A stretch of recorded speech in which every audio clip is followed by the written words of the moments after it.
नमस्कार. Before eight after एटमध्ये तुमचं मनापासून स्वागत आहे. गणपती बाप्पाच्या आगमनाची तयारी सुरू झाली आहे आणि त्यासोबत आपण आजपासून सुरू करत आहोत आपली खास मोदक सिरीज. आणि या सिरीजमधला पहिला मोदक आहे बीटरूट आणि ड्रायफ्रूट मोदक. चला तर मग बनवायला सुरुवात करूया. सगळ्यात आधी पॅनमध्ये 2 टेबलस्पून तूप घेऊया. तूप व्यवस्थित मेल्ट झाल्यानंतर 1 वाटी किसलेलं बीटरूट घालायचं आहे. बीटरूट छान परतून घ्यायचं आहे. साधारण 2 ते 3 मिनिट हे बीटरूट परतून घेतल्यानंतर आपण त्याच्यामध्ये पुढचे इन्ग्रेडियंट्स ॲड करत जाणार आहोत.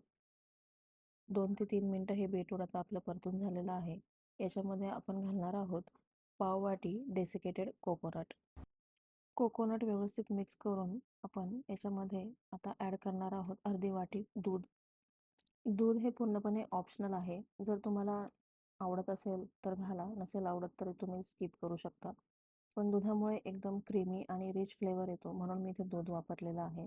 हे मिश्रण आपल्याला मंद आचेवर परतत राहायचं आहे.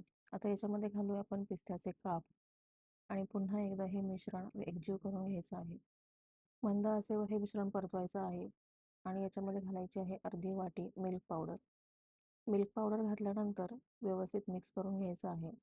मिल्क पावडर घातल्यानंतर मिश्रण थोडंसं पातळ झालेलं दिसेल, पण काळजी करू नका. आपल्याला ते मंद आचेवर सतत परतत राहायचं आहे.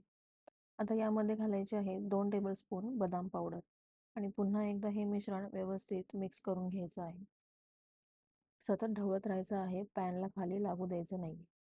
आता याच्यामध्ये आपण ॲड करूया अर्धी वाटी गूळ. इथे गूळ तुम्ही तुमच्या आवडीप्रमाणे घेऊ शकता. थोडंसं मीठ घालायचं आहे आणि व्यवस्थित पुन्हा मिक्स करून घ्यायचं आहे. गूळ इथे जास्त पण ॲड नाही करायचं आहे, कारण बीटरूटलाही स्वतःचा नैसर्गिक गोडवा असतो. इथे जर तुम्हाला हे मिश्रण खूपच पातळ वाटत असेल तर तुम्ही त्यामध्ये थोडंसं डेसिकेटेड कोकोनट ॲड करू शकता. माझं मिश्रण पातळ झालं होतं म्हणून मी थोडंसं अजून पाव वाटी डेसिकेटेड कोकोनट ॲड केलेलं आहे. आता हे मिश्रण मंद आचेवर छान घट्ट होईपर्यंत परतून घ्यायचं आहे. याच्यामध्ये थोडंसं जायफळ किसून घालायचं आहे. इथे मी फ्लेवरसाठी जायफळ वापरला आहे. तुम्ही वेलची पूडही वापरू शकता आणि जर तुम्हाला आवडत नसेल तर तुम्ही ह्या दोन्ही गोष्टी स्किप करू शकता. तुम्ही बघू शकता आपलं मिश्रण आता घट्ट होत आलेलं आहे. हे मिश्रण आपल्याला असंच हळूहळू परतत राहायचं आहे. इथे तुम्ही बघू शकता मिश्रण घट्ट झाल्यानंतर कन्सिस्टन्सी अशी असली पाहिजे की आपले मोदक व्यवस्थित निघतील.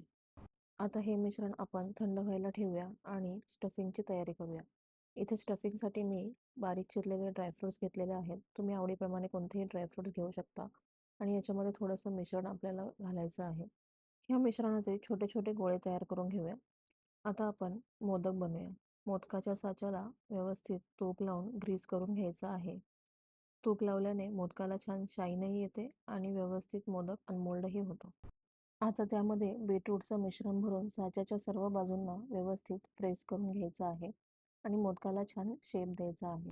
इथे तुम्ही बोटाला तूप लावून व्यवस्थित ते मिश्रण प्रेस करू शकता. आता याच्यामध्ये आपल्याला तयार केलेलं स्टफिंगचा गोळा घालायचा आहे आणि त्यावर पुन्हा थोडंसं बीटरूटचं मिक्सचर लावून व्यवस्थित बंद करून घ्यायचं आहे. आता साचा अलगद उघडून आपला मोदक बाहेर काढायचा आहे आणि बघा किती सुंदर नॅचरल बीटरूट कलर आला आहे. याच पद्धतीने सगळे मोदक तयार करून घेऊया. शेवटी थोडंसं डेसिकेटेड कोकोनट घालून मोदक गार्निश करूया.